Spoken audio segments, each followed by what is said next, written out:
Welcome to Kenton's videos. Enjoy the video. In this video, I will explain how to connect Apple CarPlay in your Nissan Pathfinder.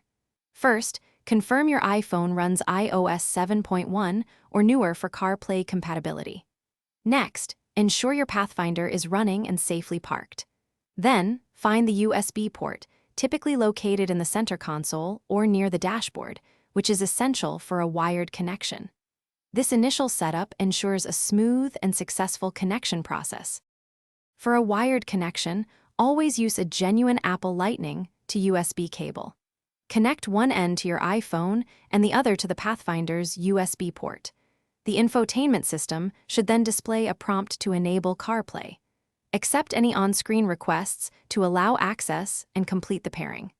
This method provides a stable and reliable connection for all your CarPlay features. If your Nissan Pathfinder supports wireless CarPlay, begin by enabling both Bluetooth and Wi-Fi on your iPhone. Navigate to the Connections or Phone menu on your Pathfinder's infotainment screen. Select Add New Device or Apple CarPlay and choose your iPhone from the list. Follow the on-screen prompts to confirm the pairing, which usually involves matching a code. This allows for a convenient, cable-free experience.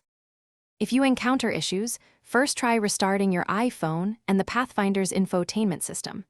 A simple reboot often resolves minor glitches. Next, inspect your USB cable for any signs of damage. A faulty cable is a common culprit.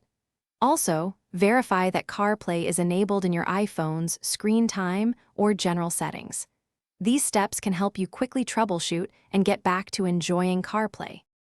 Thanks for watching. Consider subscribing if we helped you.